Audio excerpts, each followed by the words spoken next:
이 시간에 하나님의 말씀 우리가 봉독합니다. 주님의 말씀은 마태복음 26장 49절에서 50절까지 말씀입니다. 곧 예수께 나와 라비여 안녕하시옵니까 하고 입을 맞추니 예수께서 이르시되 친구여 내가 무엇을 하려고 왔는지 행하라 하신대 이에 그들이 나와 예수께 손을 대어 잡는지라. 아멘. 2016년도에 제작된 침묵, Silence라는 영화가 있습니다. 그 영화를 제가 본 적이 있습니다. 가족과 함께. 지금부터 약 한 400년 전에 일본에서 기독교인들이 신앙 때문에 핍박을 받는 장면들이 생생하게 담겨있는 그런 영화였습니다. 일본에는 16세기 중반에 처음으로 기독교가 들어가서 뿌리를 내리게 됩니다. 선교 역사 초기에 일본에는 기독교가 많이 부흥했어요. 그 당시에 약 한 30만 명의 신자들이 있었다고 합니다. 그런데 50년이 채 못 되어서 아주 무서운 핍박이 일어나기 시작했습니다. 교회는 파괴되고 유럽에서 온 많은 선교사님들은 추방이 되었습니다. 그때 일본을 다스리던 쇼군은 기독교를 불법으로 정하고 성도들이 신앙을 저버리도록 많은 압력을 가하게 됩니다. 그리고 기독교를 완전히 말살하기 위해서 참으로 강력한 조치를 취했는데요. 이런 상황 가운데 끝까지 믿음을 버리지 않는 성도들은 목숨을 내놓아야만 했습니다. 다른 길이 없었어요. 정부 관리들은 예수님의 그림이나 또 십자가를 땅에 놓고서 신자들에게 거기다가 침을 뱉고 발을 밟고 지나가도록 했습니다. 많은 사람들이 두려워서 그렇게 했어요. 하지만 신실한 성도들은 그렇게 하기를 거부하면서 순교를 당했습니다. 일본 정부는 여러 가지 방법으로 신자들을 처형시켰어요. 한 가지 방법으로는 손발을 묶어서 바다에 빠뜨려 수장을 시켰어요. 그 영화의 한 장면에서 어느 선교사는 이렇게 죽어가는 신자를 구하기 위해서 물에 뛰어듭니다. 하지만 군사들이 긴 장대로 선교사와 그 일본 신자를 물속에 눌러서 빠뜨려서 죽도록 하는 그런 장면이 있었습니다. 또 그 영화의 한 장면에는요, 군사들이 해변에 십자가를 세워두고서 믿음을 저버리지 않는 사람들을 거기다가 매답니다. 썰물이 되어서 파도와 함께 물이 들어오고 또 수면이 점점 높아지면서 이 매달린 사람들은 서서히 물에 잠겨서 죽게 되는 겁니다. 마을 사람들에게 이 광경을 지켜보도록 해서 기독교 신앙을 멀리하도록 그 두려움을 주었던 하나의 또 방법이기도 했습니다. 어떤 신자들은 산 위에 끌려 올라가서 나무 기둥에 매달리더군요. 그리고는 군사들은 부글거리면서 뜨거운 김을 뿜어내는 일본의 그 뜨거운 온천에서 물을 퍼서 그냥 그대로 그것을 몸에다가 끼얹어 붓는 그런 장면도 있었습니다. 이렇게 고문을 받으면서 성도들이 죽어갔습니다. 제일 잔인한 방법으로는요, 군사들은 신자들을 거꾸로 매달았어요. 그리고 귀 뒤쪽으로 칼로 작은 상처를 냅니다. 이렇게 하면 피가 조금씩 흘러나와서 이 결과로는 사람이 정신을 잃지 않는데요. 그렇게 하면. 그래서 이 말짱한 정신으로 계속 그 고통 가운데 며칠씩 그렇게 서서히 죽어갔습니다. 만일에 그 가운데서 손으로 신호를 주어서 내가 신앙을 버리겠다라고 하면 풀어서 살려주었습니다. 자, 1600년대 초기에 몰아친 이런 핍박으로 인해서 일본 기독교는 완전히 없어진 것 같이 보였습니다. 일본 정부는 십자가나 성경뿐만 아니라 조금이라도 기독교적인 냄새가 나는 물건은 아예 일본에 들어오지도 못하도록 철저하게 차단을 시켰습니다. 실제로 표면적으로는 일본 사회에서 기독교의 모든 흔적이 완전히 사라지게 됩니다. 그때로부터 250년 후에 기독교에 대해서 다시 일본이 문이 열리기 시작하면서 선교사들이 다시 돌아왔습니다. 이 선교사들은 시골 가장 깊은 곳에서 숨어서 신앙생활을 하고 있는 일본 기독교인들의 그 후손들을 만날 수 있었다고 합니다. 일본은 250년 동안 모든 신앙적인 교류를 단절시켰지만은 그 신앙의 불은 결국 끄트리지 못했던 것입니다.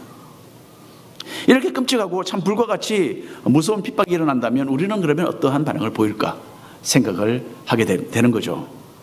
우리 가운데는 참 죽음을 무릅쓰고 신앙을 지킬 사람들도 분명히 있으실 것 같아요.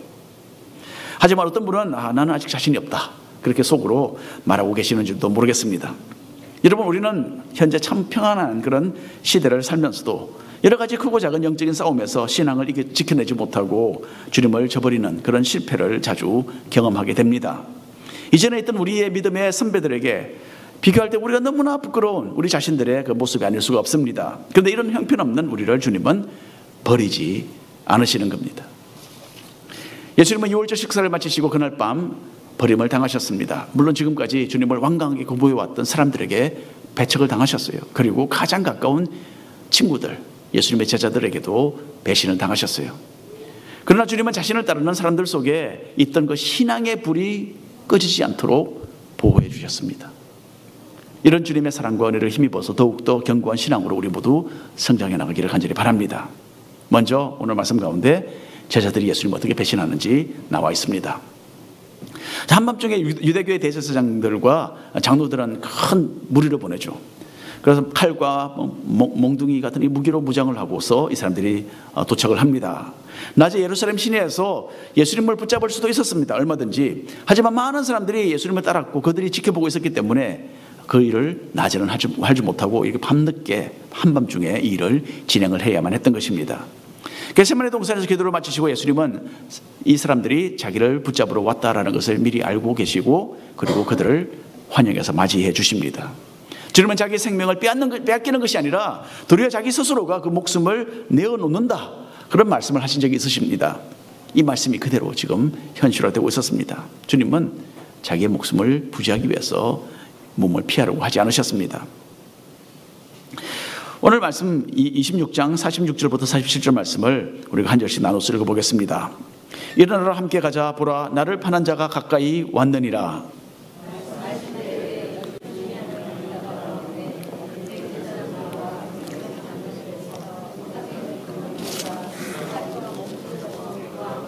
예, 감사합니다. 자, 이 사람들이 앞잡이 노릇을 했던 사람은 가룟 유다죠. 꼭 누군가가 돈을 받고 예수님을 팔아 넘겨야 했던 것은 아닙니다.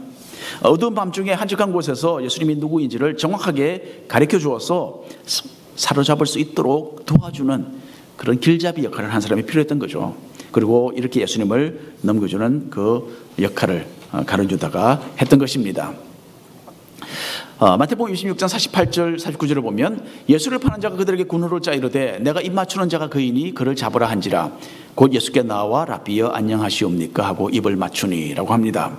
이스라엘 사람의 문화에서는요, 입을 맞추는 것이 가까운 사람들에게 할 수 있는 사랑의 표현이었습니다. 자, 한국 문화로서는 남자가 남자에게 특별히 입을 맞추는 것은 우리가 생각도 할 수가 없습니다. 우리 문화는 그런 게 아니죠. 그런데 세계 나라마다 여기에 대한 문화가 다 다릅니다. 제가 우크라이나에 갔더니 거기는 교회에서요, 남자들이 그냥 서로 입에다가 입을 대고 뽀뽀를 하더군요. 저한테도 와서 우리 외국 사람들에게도 와서 남자들이 와서 키스를 하고 그렇게 했습니다. 이 문화가 이렇게 다릅니다. 유다가 예수님을 입맞춤으로 배신한 것은요, 인간으로서 할 수 있는 가장 최악의 그런 행동이었습니다. 입을 맞추지 않고서 얼마든지 예수님을 넘겨줄 수 있었겠죠. 저 사람이다, 잡아라, 그러면 간단한 거죠. 하지만 유다는 그렇게 하지 않았습니다. 예수님께 평안을 묻고요, 그 다음에 가장 진실된 사랑의 표현인 입맞춤으로 주님을 배신했던 거죠. 그만큼 이 유다의 마음이 어두웠다라는 것을 우리는 알 수가 있습니다. 그런데 유다는 어떻게 이런 엄청난 일을 그렇게 뻔뻔한 방법으로 해낼 수 있었겠습니까? 더군다나 예수님은 보통 사람들과는 너무나 다르다는 것을 유다도 분명히 잘 알고 있었는데, 주님이 행하시는 기적을 유다는 무수하게 또 목격을 했습니다. 또 예수님의 가르침도 교훈도 한두 번 들은 것이 아니잖아요. 유다의 마음은 이미 흑암의 근서에 넘어간 후였습니다. 요한복음에는 이 내용이 너무나 상세하게 잘 기록이 되어 있어요. 요한복음 14장에 있는 여러 부분들을 제가 읽어드리겠습니다. 마귀가 벌써 시몬의 아들 가룟 유다의 마음에 예수를 팔려는 생각을 넣었더라.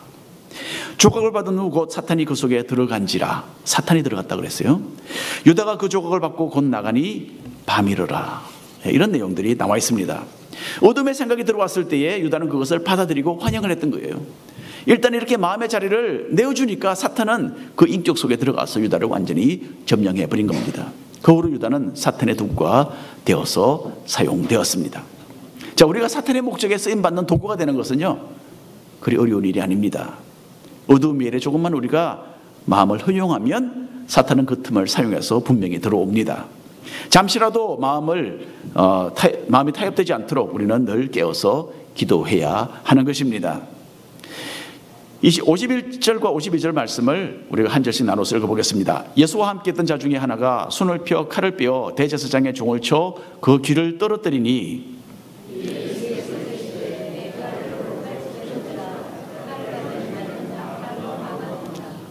자, 다른 성경에 보면 이렇게 칼을 쓴 사람은 다름 아닌 베드로였습니다. 베드로는 기적을 행하시고 파도를 잠잠케 하시고 또 무리를 그르시는 그 예수님을 위해서 아주 용감하게 싸울 준비가 되어 있었습니다. 그 칼을 휘두른 거죠. 왜냐하면 어떤 위험이 와도 이미 베드로는 경험을 했습니다. 어떤 위험이 와도 예수님께서는 아주 쉽게 그 모든 것을 해결해 주실 것이라고 믿었기 때문입니다. 자기가 칼로 덤벼도 결코 주님께서 모든 그 능력으로서 자기를 보호하시고 또 모든 위험에서 건져내실 것을 알았던 거죠. 그런데 문제는 이 베드로의 믿음은요, 하나님의 뜻과는 상관이 없는 빗나간 방향의 믿음이었다는 겁니다. 온 세상 사람들을 구하시려는 하나님의 뜻은 인간을 무력으로 정복하는 데 있지 않았습니다. 도리어 주님은 인간을 위해서 희생하는 그 십자가의 길을 선택하신 겁니다.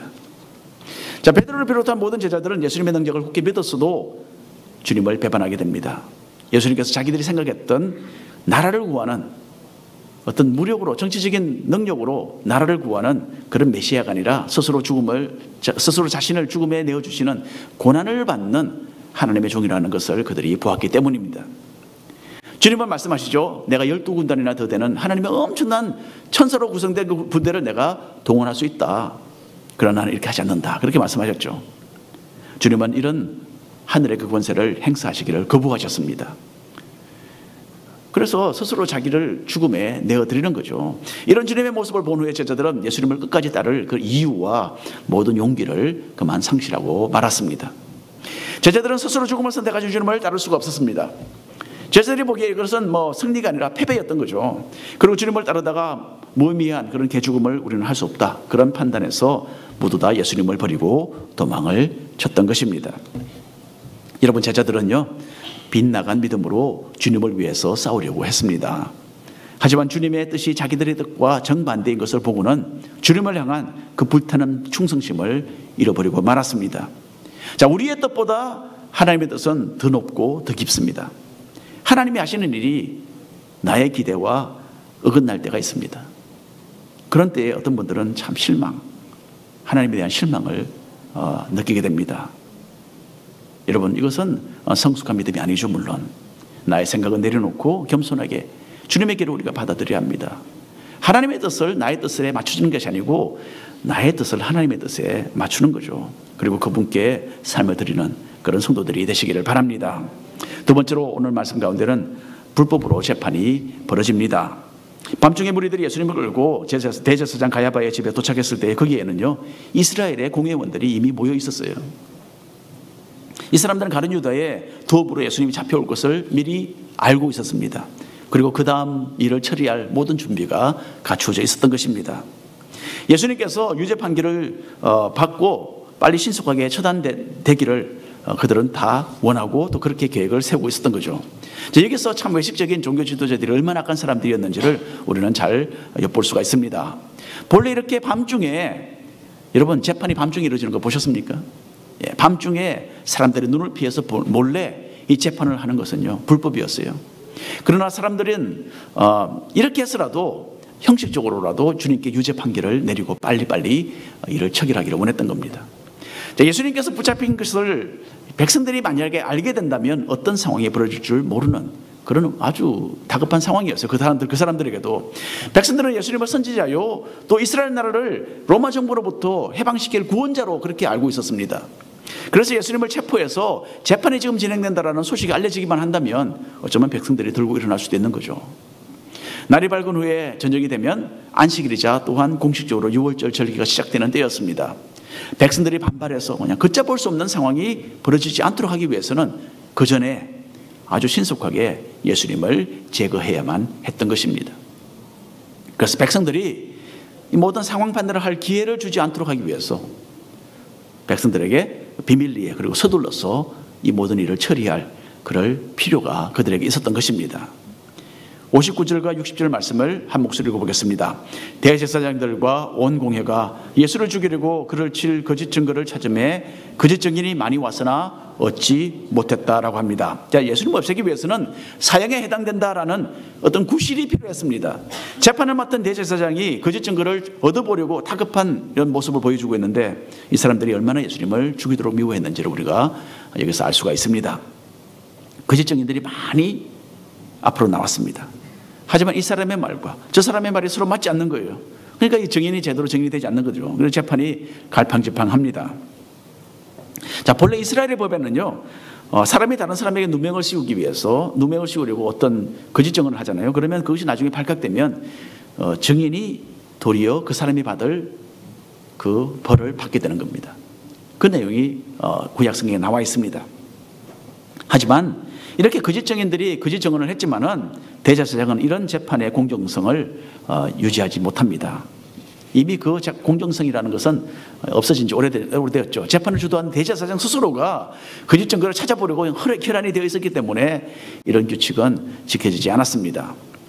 잠시 재판의 어려움을 겪은 후에 두 사람의 증인이 제시되었습니다. 이 두 사람은요, 예수님께서 성전을 헌 다음에 사흘 만에 다시 지을 수 있다라는 그 말을 했다. 그렇게 증언을 했어요.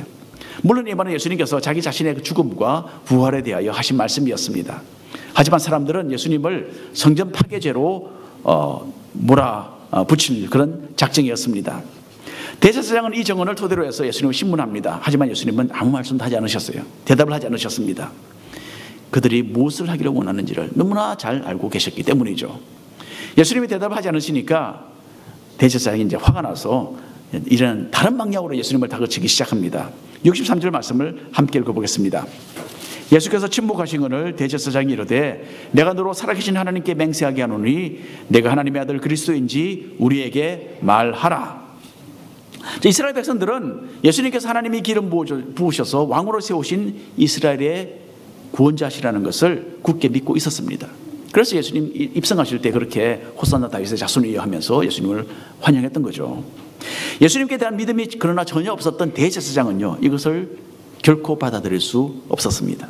도리어 이 내용을 뒤집어서 예수님께서 로마 정부에 대항해서 반역을 꾀한다, 그런 제명을 덮어 씌우려는 생각이었습니다. 실제로 나중에는 그렇게 예수님을 몰아갑니다.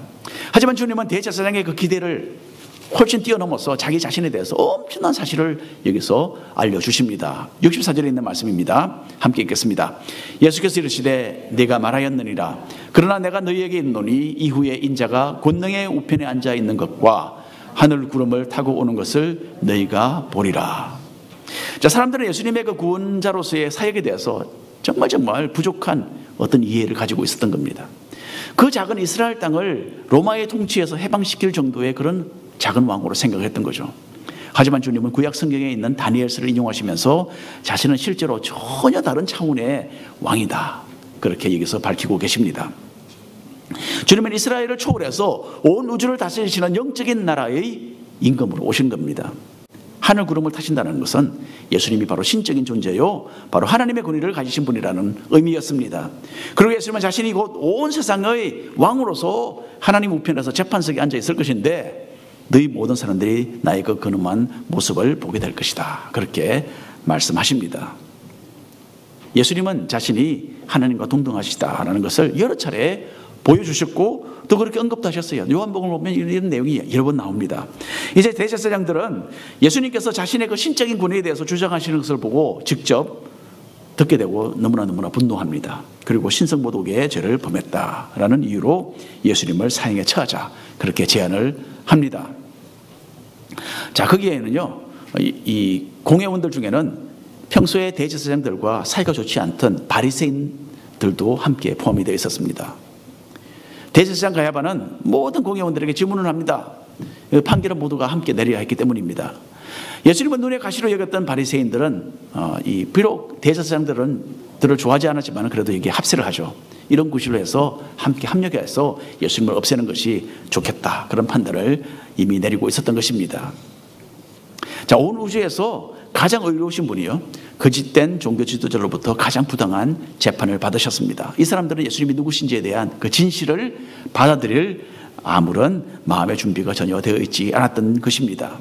자, 오늘도 이 세상 사람들은요, 예수님에 대해서 각자 나름대로의 그 판단을 내리고 있습니다. 그리고 2000년 전 대제사장처럼 여간에서는 자기들의 그 의견을 굽히지 않습니다. 자, 우리에게는 여러분 단 두 가지 선택이 있을 뿐입니다. 주님이 잘못되었다라고 판단하든지, 미치광이라고, 아니면 주님의 말씀을 받아들이고 그 근위의 머리를 숙이는 것, 이 둘 중에 하나뿐입니다. 이곳에 계신 분들은 예수님께서 이 땅에 오신 하나님으로 믿고 섬기는 복된 백성들인 줄로 믿습니다. 그렇다면 온 우주의 재판관 되시는 주님 앞에 우리 또한 서게 될 날이 올 것을 알고 늘 대비하며 살아가시기를 바랍니다. 마지막 오늘 말씀 가운데서 베드로의 예수님을 부인하는 그 장면이 나옵니다. 베드로는 다른 사람들은 다 예수님을 버려도 나는 버리지 않겠습니다, 그렇게 맹세를 했었죠. 그래서 베드로는 예수님을 잡으러 무리들이 다가왔을 때에 칼을 휘두르고 예수님을 보호하고 대제사장의 하인의 길을 또 다치게 떨어뜨리는 그런 일까지 했던 겁니다. 베드로는 예수님을 위해서라면 목숨을 버릴 정도로, 바칠 정도로 그만큼 충성스러웠고 또 용맹스럽기도 했습니다. 그렇기 때문에 베드로는 예수님이 잡혀가신 그 대제사장의 집에까지도 따라가는 그런 아주 대단한 충성심을 보이고 있습니다.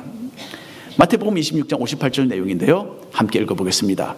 베드로가 멀찍이 예수를 따라 대제사장의 집 뜰에까지 가서 그 결말을 보려고 안에 들어가 하인들과 함께 앉아 있더라. 자, 갈릴리 시골 어부가 이스라엘 민족의 지도자인 대제사장의 집에 감히 들어간다? 이거 생각할 수 있겠습니까? 그 사람들과 또 하인들과 어울려서 앉아 있는 것은 이건 보통 사람으로는 정말 생각할 수 없는 정말 대담한 그런 이 선택이었습니다. 베드로가 그곳에 있을 사람이 되지 못한다라는 그 사실이 대번에 드러났을 것입니다. 베드로가 참 얼마나 대담한 사람인지, 또 예수님을 얼마나 사랑하고 충성되게 따랐는지를 보여주는 장면이라 할 수 있습니다. 자, 보겠습니다. 69절과 70절 말씀인데 한 절씩 나누어서 읽겠습니다. 베드로가 바깥들에 앉았더니 한 여종이 나와 이르되 너도 갈릴리 사람 예수와 함께 있었도다 하거늘.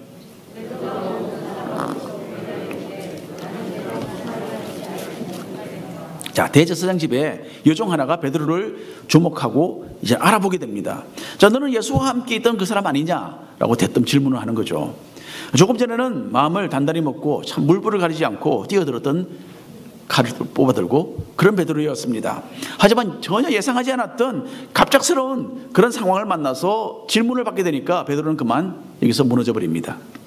자기 스스로를 보호하려는 그 본능, 자기 보호 본능이 작동한 나머지 얼떨결에 나는 관계가 없는 사람이다, 그렇게 대답을 하고 말았습니다.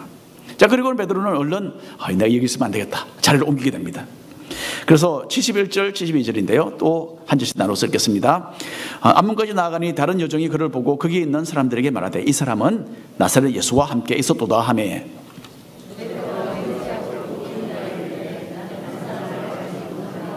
자, 이제 다른 여종이 베드로를 알아보는 겁니다.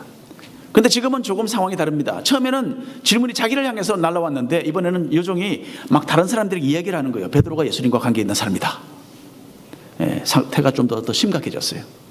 그래서 베드로는 맹세를 하면서 아니라고 부인을 합니다. 자기의 말에 힘을 더 실어주기 위해서 맹세를 했어요. 그런데 더 중요한 것은요, 그 맹세가 헛맹세였다는 사실이죠.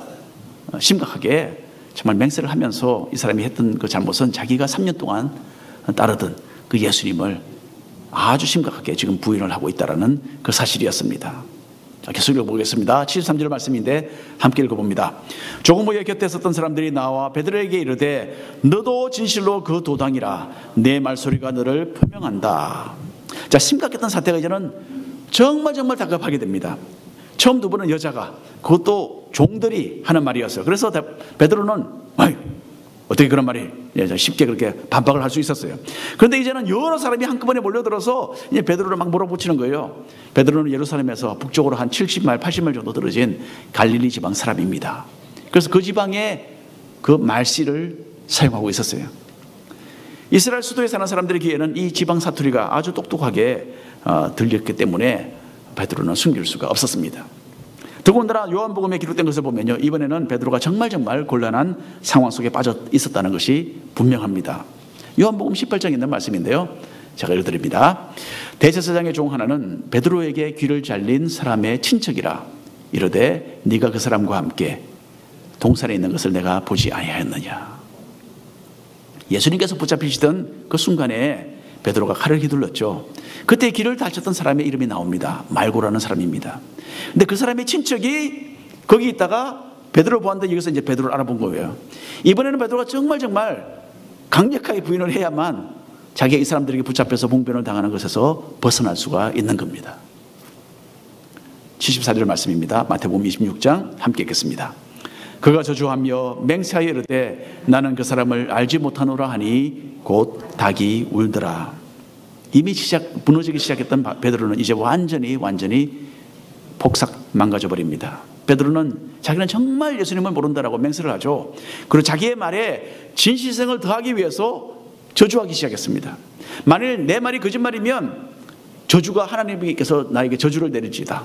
이렇게 강력한 표현을 사용하면서 자신이 예수님과는 아무런 관계가 없는 사람이라고 여기에 극구 부인을 하고 말았습니다.